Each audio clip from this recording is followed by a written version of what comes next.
This episode of the Cargo Bay was recorded on October 24th.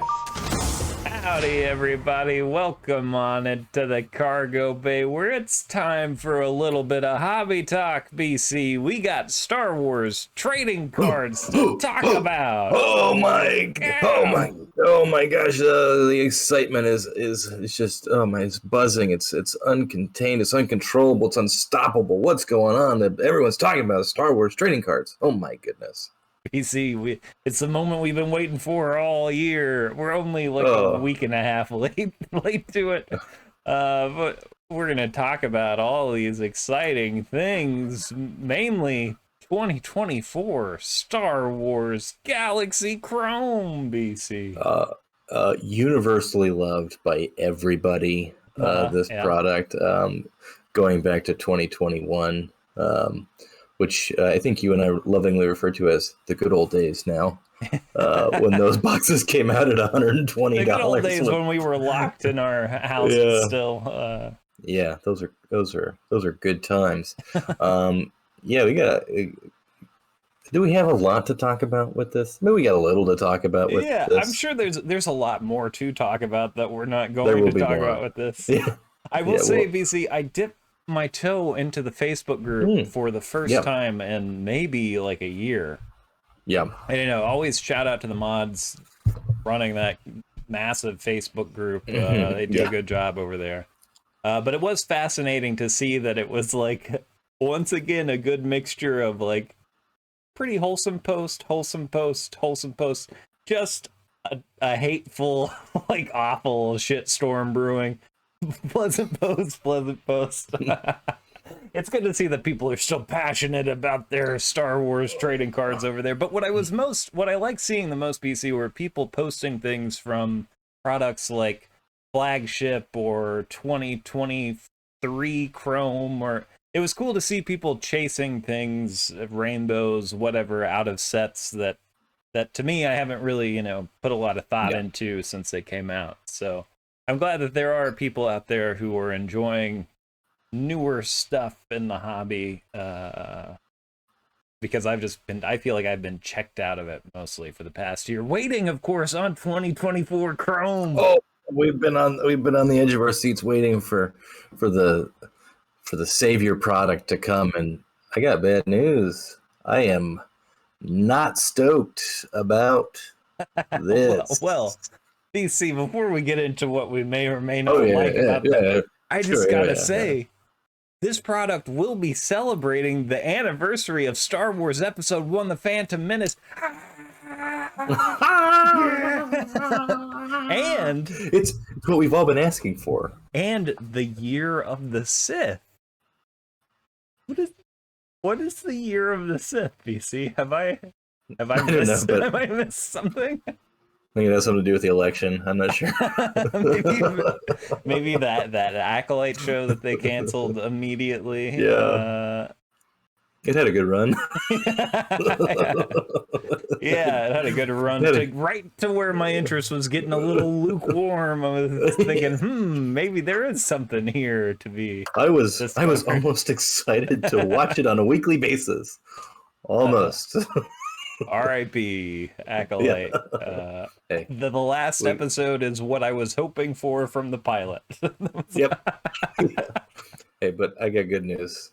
We got a show coming later this year that's going to turn it all around, baby. And we'll be talking about that at the end of the show. Of course. We have to. We got to do check-in, of course.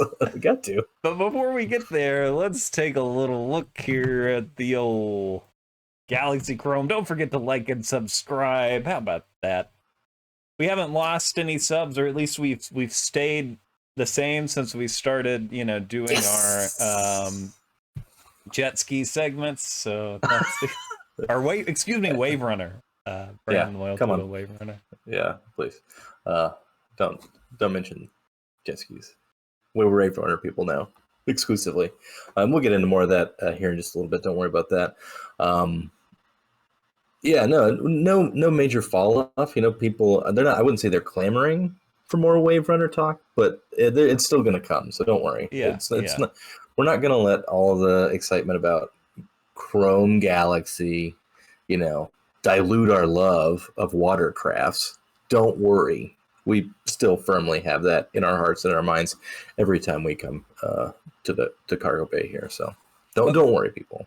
But for now, for about a tenth of the price of a Wave Runner, here's the biggest point with this Chrome Galaxy stuff. A pre-sale box, $299.95 VC, and I think maybe I speak for both of us when I say no fucking thank you.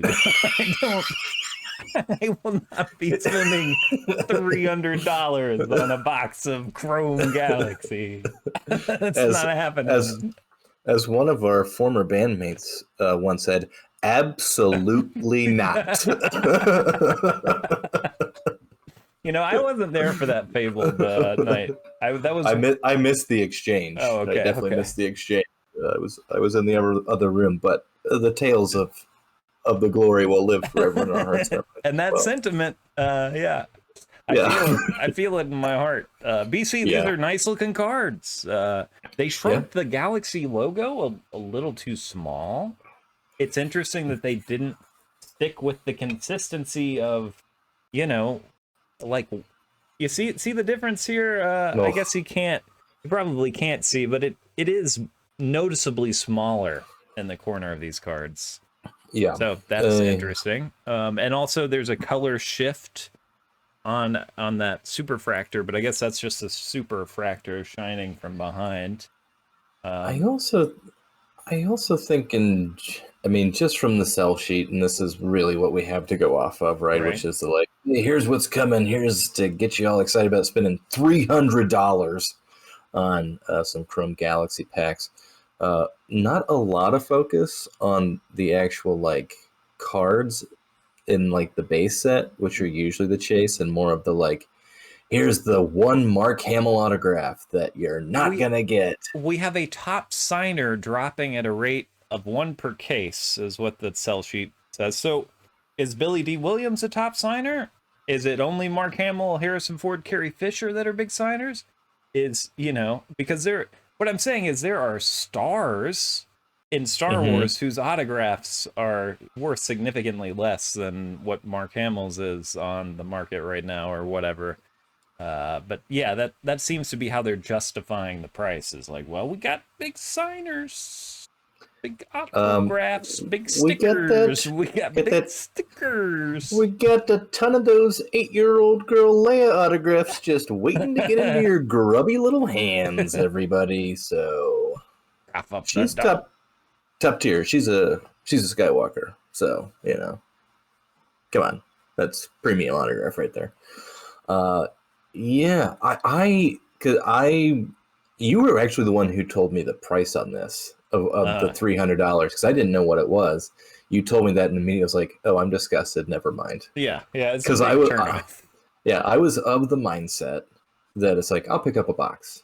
Like if for nothing else, like we talk about top Star Wars trading cards, we both traditionally really enjoy Chrome Galaxy, especially the 2021 because we like the finer things in life. But I did get last year's box. I've got one in the cargo hold. I enjoyed opening that. There were some cool cards in there. Yeah, very fun. And I was thoroughly expecting, it's like $200 for a box I'm going to have to spend. No, it was $300. I was like, well, can't justify that going into the holiday season for a box of Star Wars trading cards. So yeah. And I mean that the $120 price that was initially 2021 Galaxy, a lot of people could have felt that exact same way at that price, and it would have been valid. For you and for me, $300 is such a significant chunk of change. It's really easy to imagine like, oh, this is 3 of the nicest dinners I've had all year with my wife. Like, I could be sitting somewhere in the breeze, like 2 expensive drinks in after a very nice dinner, going, what a nice night we had together. Or, honey, you want to open a box? It'll take 15 minutes, and we're going to get 4 numbered parallel refractors and 3 mini diamond refractors. Also good, right? Also good. I mean, look, I'm sure I'm going to be jealous watching people open these. They're going to be Sure, some yeah, of cool course. cards. I'm going to be really Totally. fixated on how I don't like that they shrunk the Galaxy logo. Although it does look like it's different in this Qui-Gon Jinn versus Maul card versus this Padme card. It looks like, so I don't know. Maybe I don't when the know. actual cards come out, they may look We'll different. see. I'll tell you what I won't be upset about though. What's that? These sketch cards, design of the border is fine. It says blank canvas. It's not going to be a blank canvas. That drives me nuts. It drives me nuts, BC.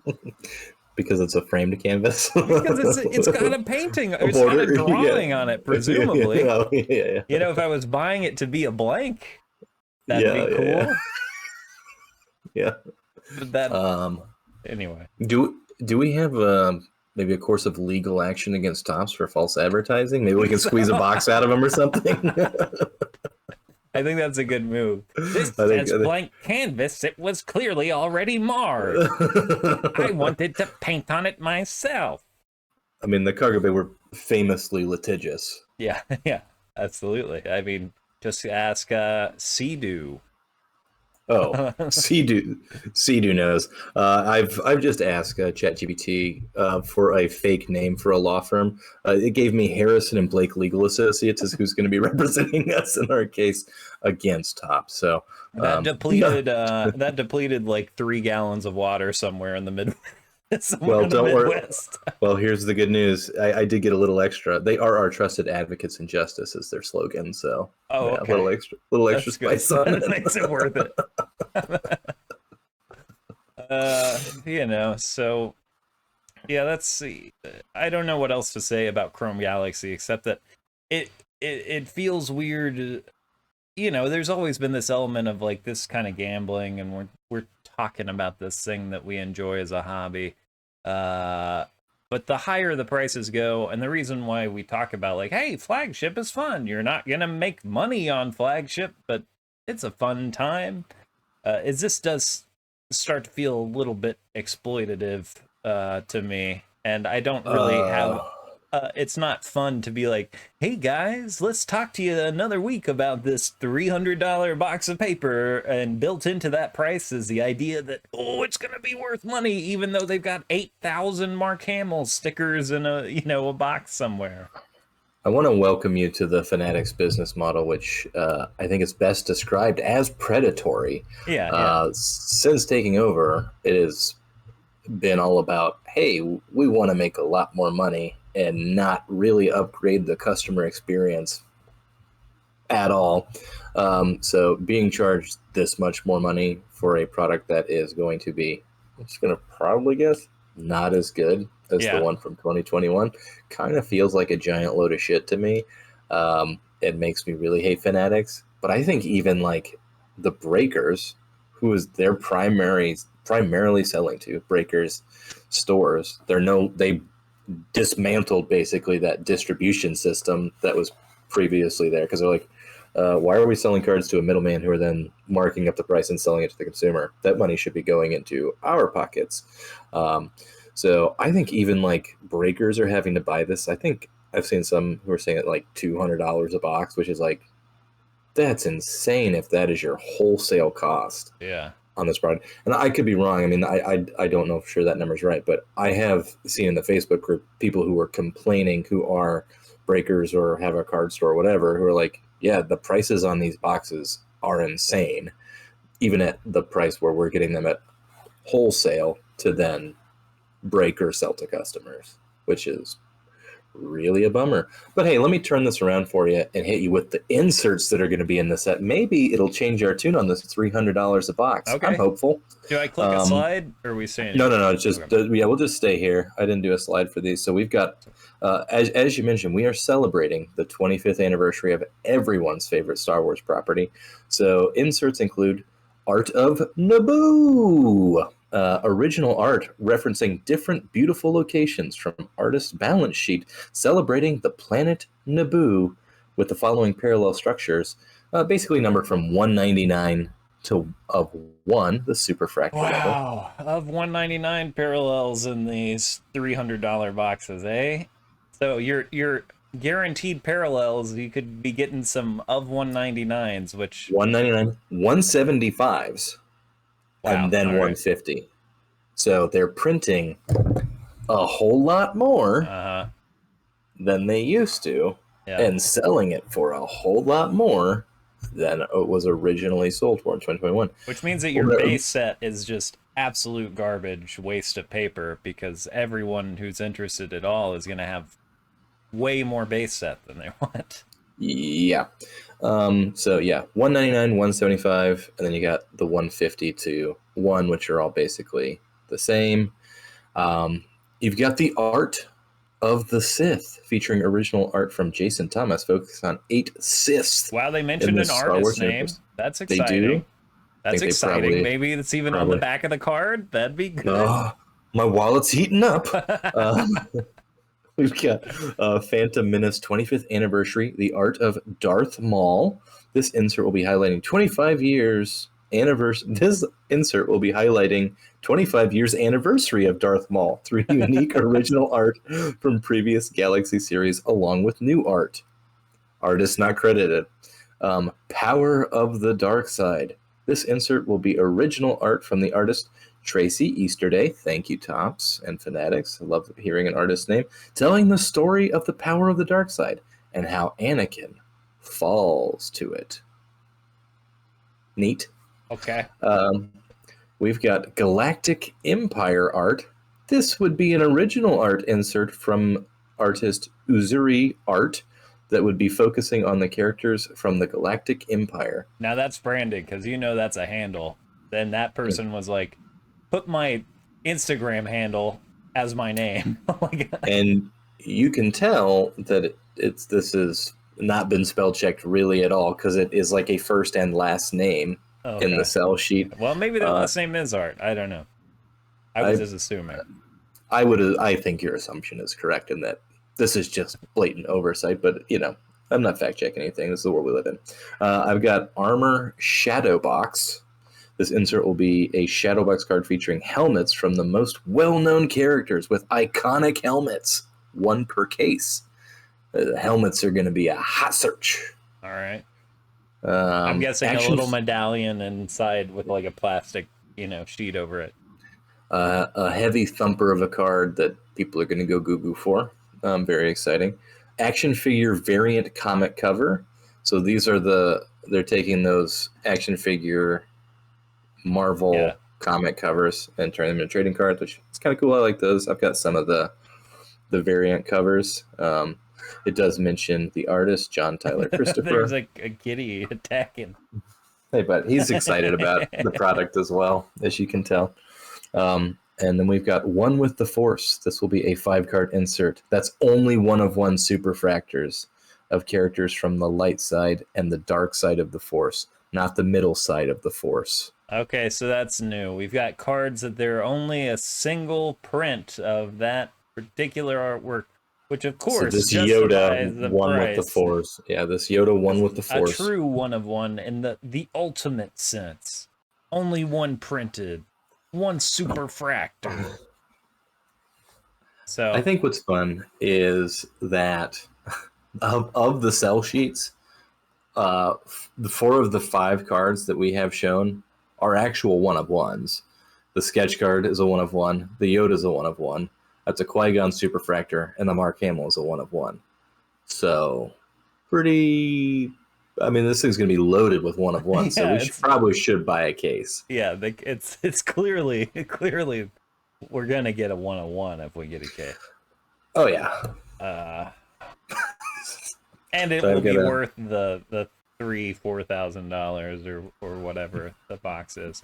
And I'm not saying these closed boxes aren't going to be higher, than $299. Maybe they will be, and maybe they will be for a while. But it's too rich for my blood. Let us know how y'all are feeling about this Chrome Galaxy 2024. Leave it in the comments. Mm-hmm. and don't be influenced by our opinion, which is, I'd say, lukewarm at best. Yeah. I'm excited to see the backs of the cards. Maybe they got artists on there. That would be a plus. Fingers crossed on that one. Well, any other thoughts on this pilot? No, I think more thoughts will come once we see these opened, and we'll probably get so goo jealous that we go out and buy a case or two ourselves. So yeah, once the price is $600 on the secondary market, that's when I'll strike. That's when I know it's going to be the time to buy. We'll be watching like a hawk. But no, we can move on from this to something that is much less relevant, but much more fun. Last time we met, you created a wonderful game. Yeah, very for professionally me. Created. Yeah, very, very professionally crafted. I will say mine also very professionally crafted. I would like to introduce you to This or That, brought to you by Yamaha. Ride the wave of adventure with Yamaha Wave Runner. So on this edition of This or That, what I have devised here for you is we've got 2 items per slide here. Okay. Now, of course, one of these is going to have a higher cost. It will be your job to pick which item either has the higher sold cost or what is currently the higher asking price on eBay. And I'll let you know if it's an asking price or sold. Won't make much of a difference on that front, but most of these are sold items. There's a few that are asking prices currently on eBay. If you get it right, you will receive 1 point. Now, for a bonus point, you can guess the price of the higher priced item. And if you're within 10% of the cost, you will receive an additional point. Okay. All right. So there's 5 slides. We're looking at a total of 10 points possible. I'm going to say because there's a prize at the end of this, but you got to meet a threshold. I think I'm going to set it at 6 total points. So if you can get a passing grade, which is a D, so 6 out of 10, then you will receive a prize that I have pre-selected and is behind an imaginary red curtain on one of these slides. Does that sound good? Yeah, I'm stoked, PC. Okay. So and I'll kind of give you a little bit of insight into what we got here. Obviously, the first slide, I did think we should maybe be a little on brand here. We've got 2021 Star Wars Galaxy, a Chrome. Now these are 2 PSA 10 cards. We have got the Forsake the Dark Side, Wave Refractor. This is a card. It's numbered 33 out of 99. PSA 10. These are sold listings, confirmed sold within. They were sold in the month of September, so within the last month and a half or so. So we've got the Forsake the Dark Side Wave Refractor, 33 of 99, and we've got the Jedi Kurosawa Standard Refractor, not numbered. Which card has the higher sold price? I'm also looking at this BC, and I know comp the COMC watermark on that Kurosawa. They're usually a little higher, asking price than what you can get a card for if you're patient. But I haven't sent them a lot of offers and seen what they do with that. I mean, if you'd like some insight, this was auctioned, so it was an auctioned item. Interesting. Okay, well, of course, a couple years ago, the Kurosawa Refractor, might have been worth $300 on eBay. What a fun time! What a fun time that was. Obviously, I think the numbered Darth Vader here is a much superior card. But I'm going to say that Refractor, the Kurosawa, still went for a little bit more. I'm gonna say it's a Kurosawa, and I'm gonna say the price was $105. Congratulations, you have received 1 point. Okay. So the price was $155. This was sold September 10th with 13 bids. The Forsake the Dark Side was sold. Can I guess the price on that? I know it's not a. I was gonna guess $80 on that. 152. Very close margin on these. So very similar. I would absolutely rather have that Wave Refractor Forsake the Dark Side card if they're basically the same price. Yeah. But that's just me. So 1 point. You're on your way. You are going to need a bonus point at some point here, but I think I've got some ones that are going to be lined up for a pretty good shot here. All right. This one might be a little difficult too. It's kind of out of our wheelhouse if you want to go to the next slide. Okay. But I've been going down just sort of an eBay rabbit hole. I picked out a couple nice books, graded comics here. Here we do have Batman: The Long Halloween.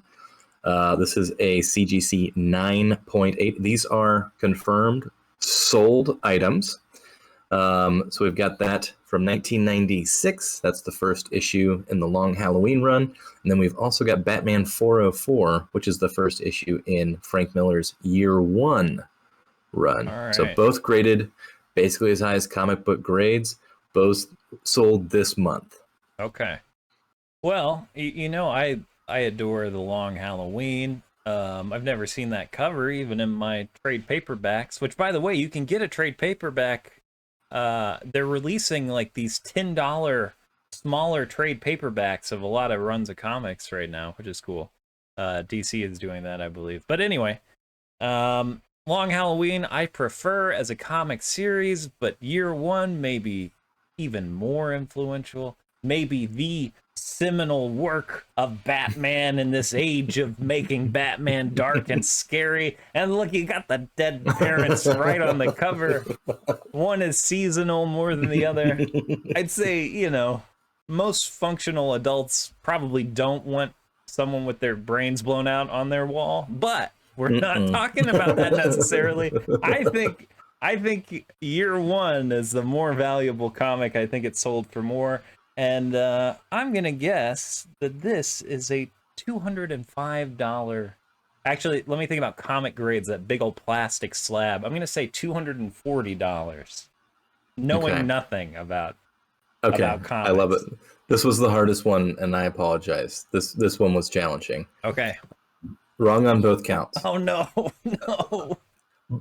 The Long Halloween, so the sales that I've got, Long Halloween, this was sold on October 17th. For $180. Okay.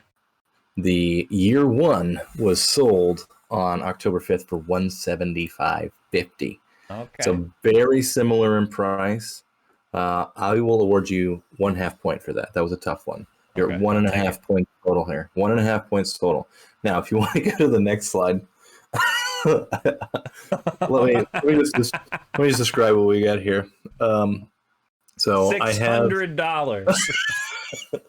So I always love looking at good fast food tie-ins because people have kept these things for years and years, and just getting an idea of what the pricing was. So I went in just to like a general search, was like, what are some valuable,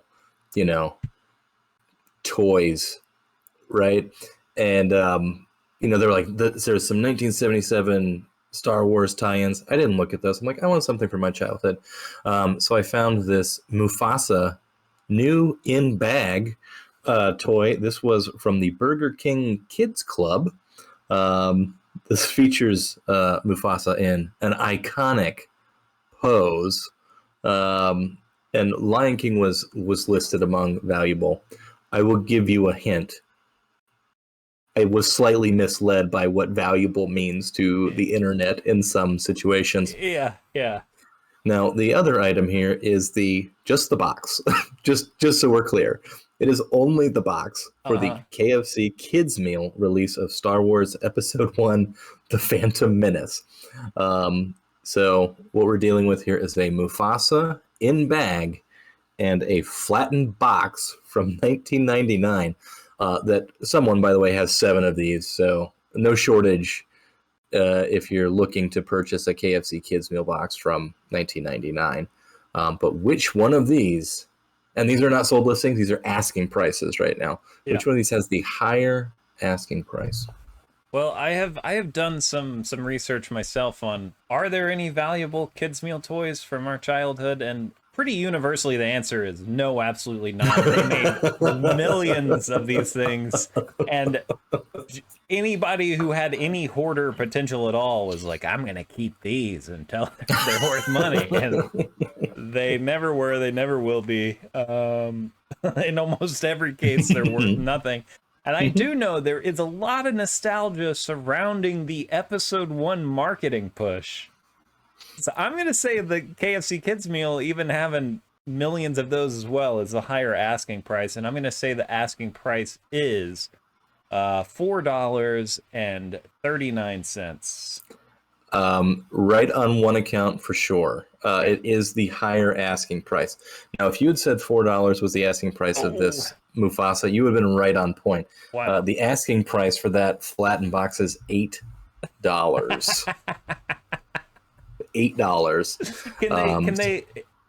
Is there any grease inside these? I would imagine a big old stockpile that was never used is what I would think. But I mean, look at. I mean, we'll look at the condition of the box that's pictured. I don't think the Colonel's original recipe was touching any part of that box. It's a shame because if at $4, it is the kind of thing where it would be fun to bring my wife home like a meal in one of those boxes. Like, it would be. I got you. It would be really, really funny. Yeah, it'd make a great birthday party. Yeah. Yeah. So you're up to 2.5 points. Okay. All right. All right. So we're heading in to the final stretch here. All right. I've got into the action figure section here. So we have an Austin Powers action figure. Now, again, I was on a bit of a ChatGPT tear earlier, so I apologize to the environment. But for anyone who doesn't know, Austin Powers is a comedic character created by Mike Myers, a flamboyant British spy from the 1960s who's known for his groovy style, outrageous antics, and humorous encounters with modern-day villains. And here we have an action figure from McFarlane Toys. I think we're missing maybe the primary aspect of Austin Powers, his personality and hijinks. It's that he's really horny. That's 80% of the character, isn't it? But he just wants to fuck everything. Come on, ChatGPT. Get it together. What's happening? No groovy baby? Nothing? Can't even put shag. No shagadelic? Yeah, we can throw a shag in. So we've got that's now these are confirmed sold items. The other item we have is a Battlefield Earth action figure, which is a Don't movie ask that me. If I weren't looking at this right now, I might never think of it again in my life. Have you seen it? No. Okay. Do I need to? No, I haven't either, but which is why I had to look it up. Because I was looking for obscure movie action figures, and I was like, this one fits the bill pretty well. So Battlefield Earth is based on a novel by L. Ron Hubbard, famously the founder of Scientology. So it is set in a post-apocalyptic future where Earth is ruled by an alien race called the Cyclos. The story follows a human named Johnny Goodboy Tyler, who leads a rebellion against the oppressors. The novel has ties to Johnny Goodboy Tyler. The novel has ties to Scientology through its themes of personal empowerment and spiritual freedom. It was critically panned, but it did have a pretty sweet action figure line, and John Travolta has the biggest action figure hands in the history of mankind. Wow, those are big old honking hands. Some big old mitts, yeah. Now, is he the main character? He's the bad guy. Is that John? Oh, okay. Oh, he's no good boy. He's a bad boy. Okay. I assume. I mean, I don't believe he is Johnny Goodboy. The Austin Powers figure is worth more, and it's sold for. This could be $18. It could be $30. I'm guessing it's not rare enough to be higher than $30. I'm going to say $32 for Austin Powers, because what a nice pose. I got bad news for you on both fronts there. Oh, no. It's spelling trouble for our potential, but I'm going to find a way to make sure we get you the prize here, okay? Don't you worry about that. The Austin Powers figure was sold for $7 on October the 19th. All right. The Battlefield Earth figure. Huh. Do you want it now? How about this? I'll give you a full point if you can get within a $5 amount on that Battlefield Earth action figure. I'm going to say $8. It was $10. You're within 5 points. $5. Congratulations. Okay, so what is that? We're rounding up to 4. Okay, so it all comes down to this. Wait, If I you thought want I the only had prize. to get half right. I thought I could pass with a D.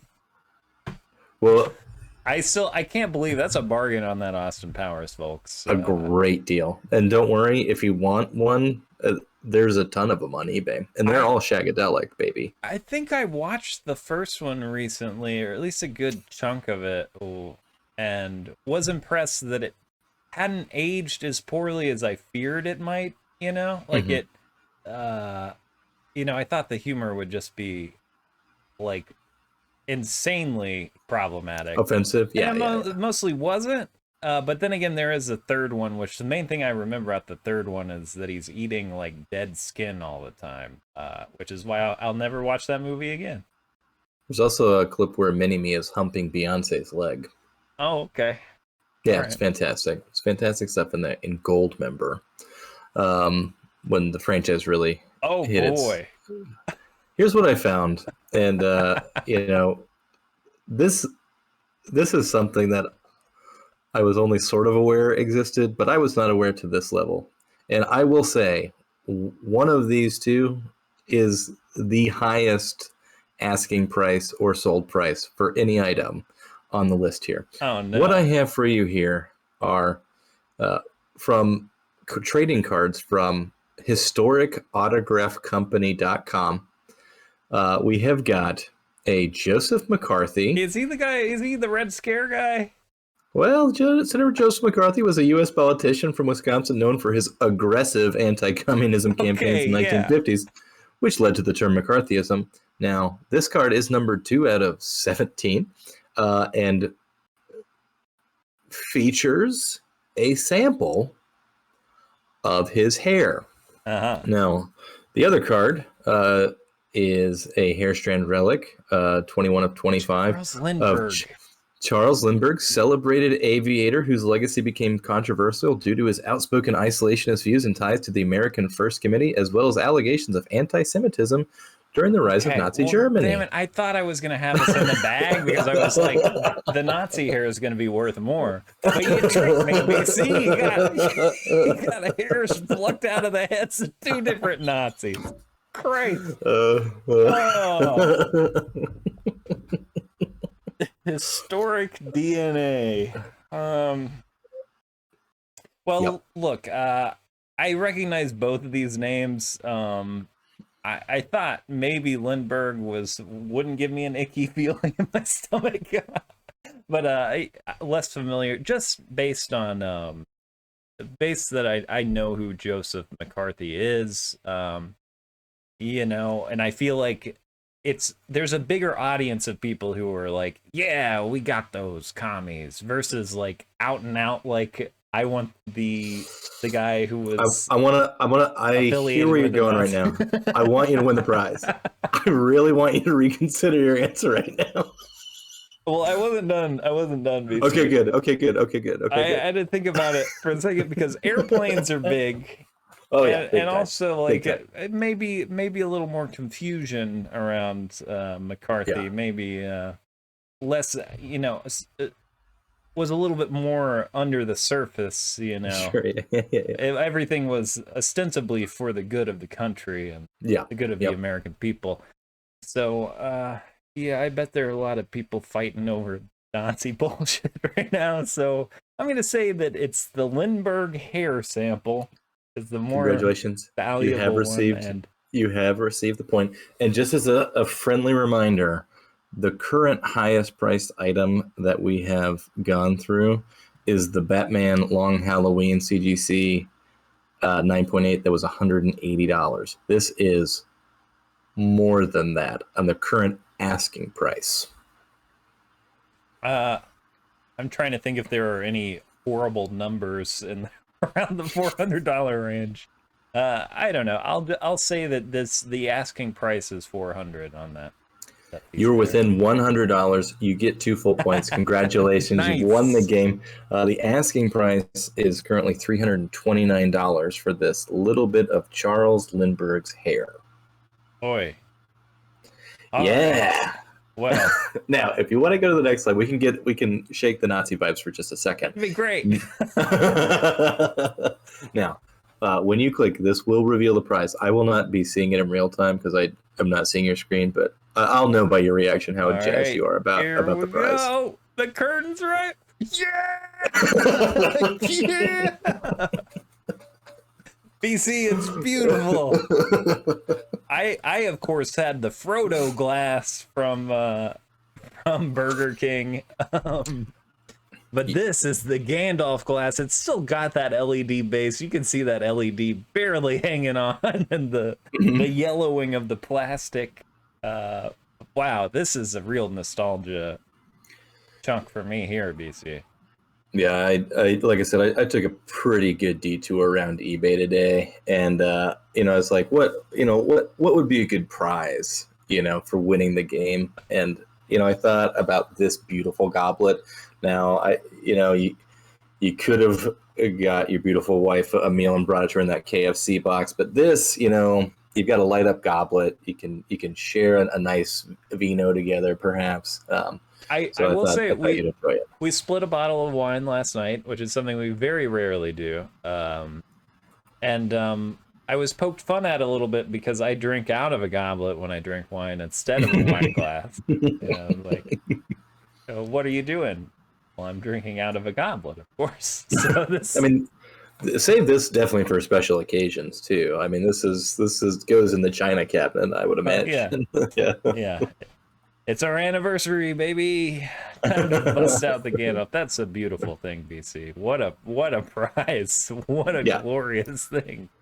Yeah, and I will be buying one for myself so we can have a matching set because I was so jealous that I was going to give you one. I was like, yeah, I've got to get one for myself too. So yeah, we're going to have to be clinking these across the screen. Yeah. BC, yeah. I was on the road, took a road trip to see my folks, and we stopped at a Goodwill. There's this massive Goodwill off the side of the road on the way back. We stopped there, and I got the Lord of the Rings trilogy on DVD. They were $1.50 a piece. Nice. Standard editions.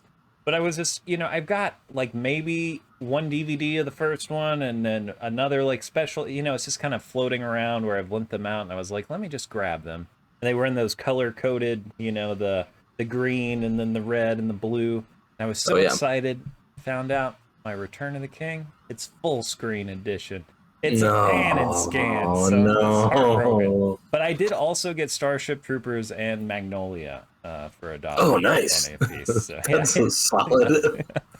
Hey, physical media is back, baby. Also, we at this point we're a couple months out from our Return of the King Cargo Bay episode. Right. So that will be very exciting as we close out the trilogy. Yeah. As our annual tradition continues. Yeah. Good stuff, BC. Well, that was much better put together than my little quiz. Let us know how y'all liked that in the comments. Maybe we'll do more of this as we'll keep talking about Star Wars trading cards. That's what the vast majority of people are here for, but maybe less and less involved in Star Wars trading cards as the prices are high. Yeah. And the other thing, which is just, I got a lot of Star Wars cards, man. I got a lot. Got a lot already. It is harder and harder to get excited when I'm like, well, I definitely have my favorite cards already.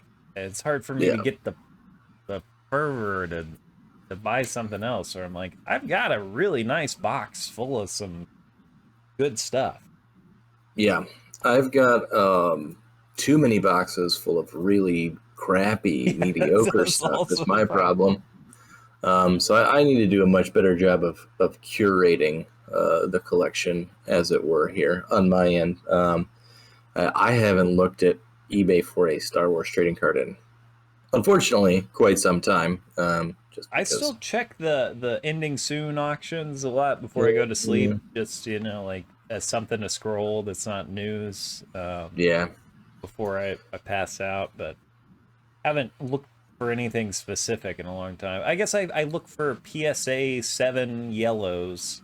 And let me tell you, BC, the PSA graded vintage, that is harder and harder to come by at any kind of reasonable price, as I'm sure you know. Yeah, my Series 1 PSA 7 collection is stalled significantly at this point. I think I think I have 22 of the 66 cards total, so And a lot of those are third of the way there. highlights. A lot of those are the best ones. So I do have some of the good ones, which is nice. But yeah, still the Luke will be the centerpiece wallet buster at some point. But I think even before I get that, I've just got so many other like filler cards that I need to get. So still looking, but haven't put in the active work into that particular collection. The last hunt I was on was the autographs that were, Andor characters. I was watching some of those Andy Serkis, Kino Loy autographs for a while, but never pulled the trigger on those. I think they're hovering around $80 to $100, depending on the kind of the parallel that you get. So I was just kind of like, it's a kind of a hit to the wallet that I'm not ready to take. So I'll wait on those. I'll hope to pick one up someday, but yeah. right on. Well, yeah, I'll let you know if I see one when I'm doing my late night scroll. That's Please about all it's do. been. Here we are in the lobby for a little bit of lobby talk, BC. Ooh, it's nice and calm here. So going back to the fascist hair lock company, I was intrigued by this one because I knew hair relics were a thing, and I knew I wanted it to be part of this or that. I was shocked when I found that Joseph McCarthy had hair relic cards. It's like, why would anybody on planet Earth want a strand from his hair? And So I you don't can know make that. another one. I mean, I guess. I mean, Yeah, you can I recreate. feel like I'm not revealing any kind of political leaning by considering that guy to be a scumbag, but maybe I'm wrong. Maybe he is lauded No, as he's a hero.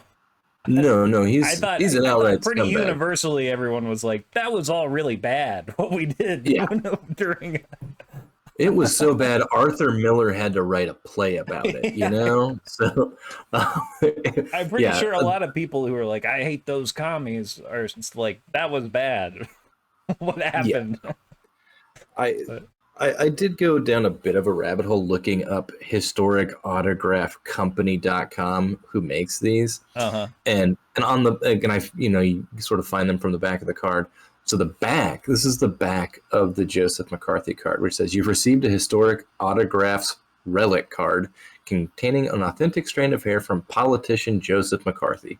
The hair was obtained from the collection of Joseph Resnikoff of University Archives, the owner of the Guinness World Records collection for celebrity hair. Historic Autograph guarantees the chain of custody of each strand from the Resnikoff collection to this card. So you're talking about hair provenance here. We're talking about significant hair provenance. There's also they've got some Lincoln hairs out there. And let me tell you, you can get a Lincoln hair for a song. And I've got eBay pulled up with some other hair relics that are just kind of wild. But this one was, so they've got the authenticity and provenance listed for Lincoln on the website because, Lincoln. Yeah. I don't think they really care about Joseph McCarthy that much. So a substantial lock of Lincoln's hair from the collection of renowned Lincoln expert Frederick Masserve, certified by Charles Hamilton, who said, there is no doubt that this is the authentic hair Let me tell of you Abraham something, BC. Lincoln. I think I'm always going to have a little bit of doubt. I'm going to have a little bit. Gonna... Just a little bit, right? I understand that people were collecting hair more back then and that there's lots of hair. And so, there could be a lot of it out there still from Lincoln. He wasn't, it wasn't that long ago that he lived. But I just, it's a little hard for me to believe. I have no confidence that this is someone's actual hair. Yeah, is where I'm coming from. My thing would be like, I would buy one of these so I could do DNA testing on it and be like, hey, certify this. Yeah. because that's just because like at the end of the day, like isn't it just weird that you have that to begin with? But let me pull up some of the other hair relic cards that are out here really quickly, because there were some oddities. As Dwight Eisenhower and JFK, that's a dual hair relic. Nice. And for Ike, it was hard because it was mostly polished. So you had to. I mean, those Well, probably. there are other parts of the body that grow hair. I mean, the opening bid is at 30. Yeah, it could be from down south. Could be south of the border. A little arm hair. Because all that hair that wasn't here, huge bush on Ike. Yeah, there's a dual hair strand relic. Opening bid started at $39.99 if you want the dual relic. There's an Elvis Presley. We got Washington, Lincoln, John Paul II. We should start making our own hair relics, BC. This is what I was going to get to. Send to the fans. This is what I was going to get to. Is that BC and I are going to shave our bushes. We're going to shave our bushes and send you our pubes. That's at the end of the day. Merry Christmas. There you go. Hey, drop in the comments if you want a puby relic card, and we'll make sure we get those lined up for you. I think we can get banned from YouTube for offering. Well, that's worth YouTube, this is an offer, not a threat, by the way. Yeah, this is a good thing. We will not be sending these unsolicited anywhere. No. Can I interest you in a dual relic of Neil Armstrong and Charles Lindbergh, perhaps? Oh, cool. Astronauts and Nazis. What could go wrong? Yeah, this was just a weird thing, and it's like I don't know who collects these, but they're out there, and God love them. Yeah. I've been watching a lot of Antiques Roadshow, and it has just really put a perspective on, they do that thing now where they'll show a classic episode and update, like, did the price rise or fall? And I might have mentioned last week, it's impressive how much you can just be like, oh, right, everybody who was interested in that died in the past 10 years. Yeah. Like, nobody wants that anymore at all. Yeah. And obviously there are things that, have been going up in value forever and probably always will. But this strikes me as something that, in 100 years on Antiques Roadshow, they're going to be like, this is dubious for one, and also people don't want a lot of hair cards sitting around in their house. An interesting thing to collect. I have bought one of those boxes of historical cards because I wanted to get it. Battlefield dirt, right? Yeah, we got some dirt from the battlefield. Yeah, a battlefield dirt relic, and actually it says was collected near the battlefield, so that's really exciting stuff. It's from my backyard. I'm like 80 miles away. It's pretty close. So I mean, I get the appeal. It is interesting, without a doubt. If you pulled an Abraham Lincoln hair, that feels a little more exciting than a Yoda one of one, even if it's worth a lot less. To me, it seems more significant. Yeah. Yeah. But you could probably get a Lincoln hair for less money than a box of Galaxy, or definitely a case of Galaxy Chrome. You can get you can get 6 or 7 presidents' hairs if you wanted to. Take them to the DNA lab, start cloning the sumbitch, and then pretty soon you're on your way to power, and then you won't ever have to worry about paying for anything ever again. Yeah. It's a good plan. Just a thought. Anything else in the lobby, BC? I don't know. We got Skeleton Crew news still here, BC. Oh my gosh. I had to check in on Skeleton Crew. See, I mean, December 3rd is getting closer and closer every day. So I did just punch in a quick news search, and this was in, I believe it was Variety. Star Wars Skeleton Crew will bring back the Teak from Ewok movie The Battle for Endor.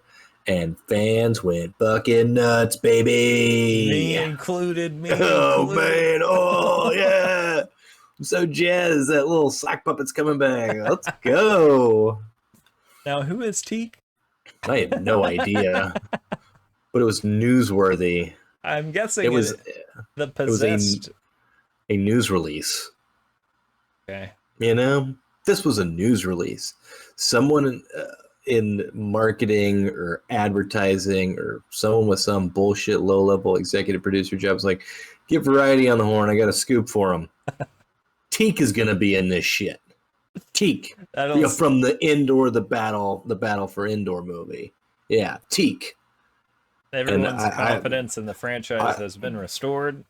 I don't think the internet has stopped talking about it since this news was released. So speaking of hair relics, I want some of that Teak hair. That's that strand in front. Look at the curl on the top. Hey, also, what kind of dish would you make if you crop that Ewok up? I'd make a nice little tikka masala. You know what? Here's the thing. I bet it'd be good. It'd be pretty good. I love a nice masala dish, you know? You can put anything in that, really. Any kind of meat would do well. Yeah, I mean, not a lot of meat on his bones, but what's there, it's full of flavor. Also, obviously this is not a Star Wars budget from the Ewok movie, The Battle for Endor. But like you can see the sleeves on our guy Wicket there, you know? Is that Wicket? It looks like or Wicket. Or is that Teak? Because those eyes, the good thing about that movie is hold on, those eyes look exactly like that. The eyes and face never really move. The Ewoks are lower budget and not as expressive. So we're gonna go to Wikipedia for a little deep dive Teak here for you, everybody. We'll do a minor spoiler because I'm sure he's gonna be a big time character. He is the little fuzzy white guy in the forefront there. He's a male. So Teak was a male member of the Teak species. So he's named after his own species, which is super cool. He's a native of the forest moon of Endor. He's a playful, mischievous being, the only companion of a standard human scout by the name of Noah something or other, with whom he shared a cabin on Endor. Spent most of the time, blah, blah, blah, blah. Let's see. Any other good Teak info? He's a troublemaker. So we are in for some shenanigans with Teak and those kiddos. Yeah. Again, I hope y'all are excited for Skeleton Crew because we definitely are. And by I mean, I could not be less interested. No. I mean, more. It'd be I assume you mean you're psyched out of your mind like I am. Yeah. Like the same level of enthusiasm probably. Like we were going to Acolyte like episode 6 and we're like, oh, all right, here we go again. That sort of energy. Yeah. But on a higher scale. Oh yeah, but like to maximize to like a 10, you know. I will say I have continued to piddle along in Star Wars Outlaws. Yeah. How's that going? It is still inarguably mid, but you know it's growing on me. It's like if you buy it on sale, there are things I like about it. Yeah. It is aggressively you are stuck in your character class playing as a thief, and it's nice. You know, there are no Jedi, and yeah, it's kind of cool. Beautiful environment. Very mediocre game. I did pick up Cyberpunk. Nice. Just update from our last discussion. It was on sale. So I was like, F it. I've got a birthday. I'll treat myself. So I bought it. I haven't played it in a few days. I went pretty hard the first couple days of just like getting into the corpo world and getting acquainted with the city there. Need to get back to it, but I can already tell that if it's a game that I wanted to like just waste hours and hours and hours on, I absolutely can and will. It's just finding the time for that at the moment. But when I first got it, it was just like, oh yeah, I get it. I see it now. There are still some like kind of weird, like little glitchy things that are in there, but it's not the like, you know, people getting shot across, you know, the entire city and, you know, whatever, like buildings turning upside down or whatever the fuck was going on originally. It's so occasionally like falling out of the sky at everybody.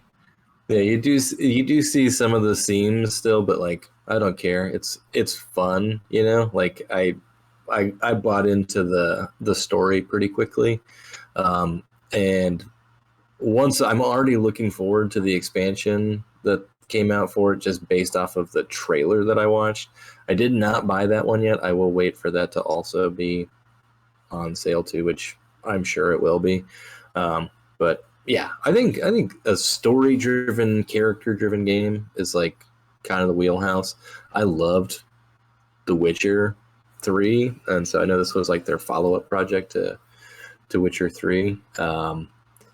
And that was I don't know. I just like games where you've got that kind of character driven thing. You can do things that are either completely story related or are just like you gotta dick around for a little while, you know? Yeah. Like that's where I find the fun. And for me, I think why I had to slow down initially was like I was just hammering storyline. I'm like, whoa. I got to go do some missions where I'm just beating people up or something. You know what I mean? Yeah. Like I got to start branching out, exploring some of the side quests and such. But yeah, really been enjoying that game.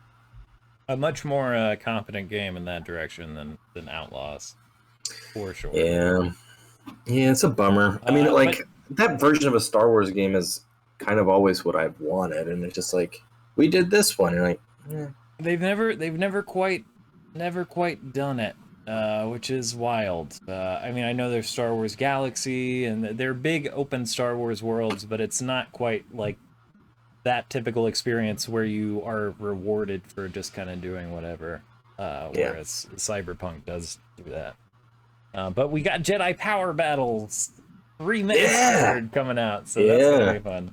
I'm excited. Yeah, I saw that trailer. I was like, the big head mode, the arcade mode. I was like, when I saw Qui-Gon's giant head blow up on that, I was like, sign me up. That looks like fun. Instant buy. I hope they do fun. Masters of Terrakazi as well.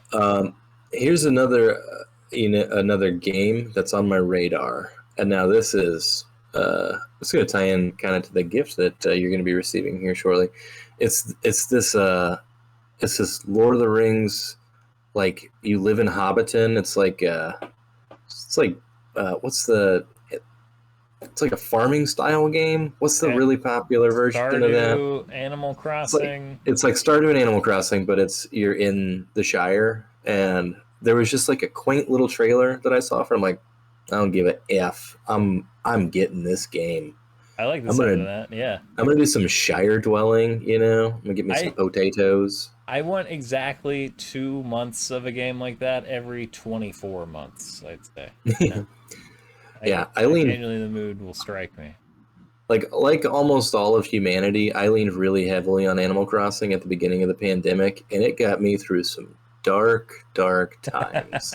So shout out to Animal Crossing for making those early days just a little bit more bearable. Yeah, that was an interesting time where it was like, oh my goodness, it's so good we have this extra Switch.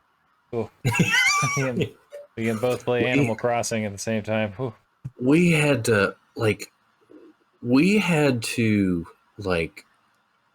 find Switch controllers so that we could have an extra set, because we only had the one set that came with the console, and we wanted to have an extra set. But like when the pandemic started, like they were all sold out everywhere. Like, so when our Best Buy, because we were watching, because it was all like, you got to buy it online because you can't go into a store and look for anything. It's like, okay, great. So we were watching the Best Buy, and one day they were like, there's inventory with, it's orange and purple. I'm like, I don't care what color they are. We got to get them. We got to get them. No. It's the only ones in town. Buy it now. You know? Yeah. Maybe Nintendo started the pandemic. That's maybe they're like, we got to sell some more of these Joy-Cons. Yeah, that one, and you coming through with Ghost of Tsushima, that was a lifesaver too during the pandemic, and now we've got the sequel coming out, so that's exciting. Yeah, excited to play that eventually. Yeah, I'm glad you're playing Cyberpunk. I hope you continue to play it. I think it's pretty good. And we'll play. Maybe we'll do a live stream of Jedi Power Battles. Maybe we'll co-op. How about that? Yeah, do a little co-op. Yeah, that'd be cool. Are they updating the care? Like, are they putting new characters in the game or They anything? said they're adding new characters. It is Aspire.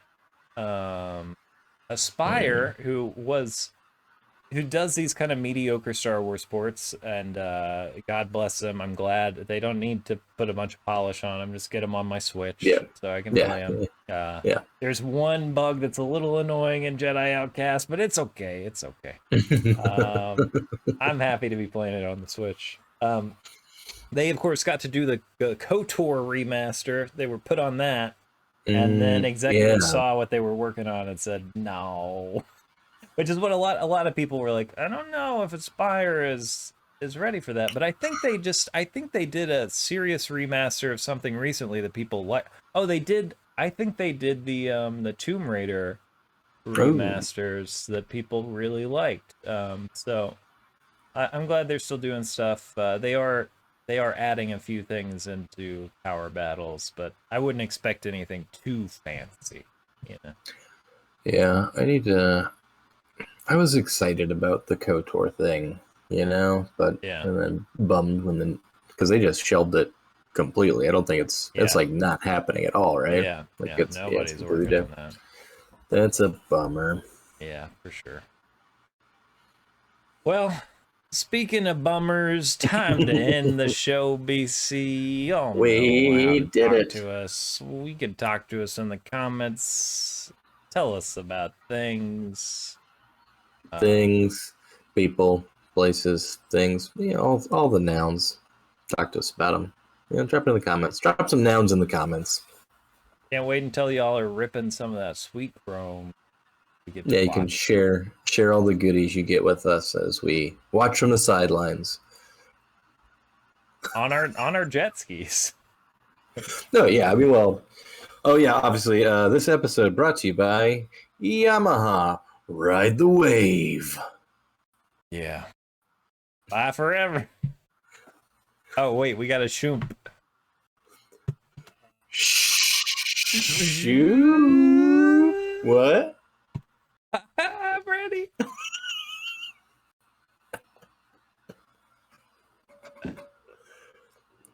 Shoomp. They're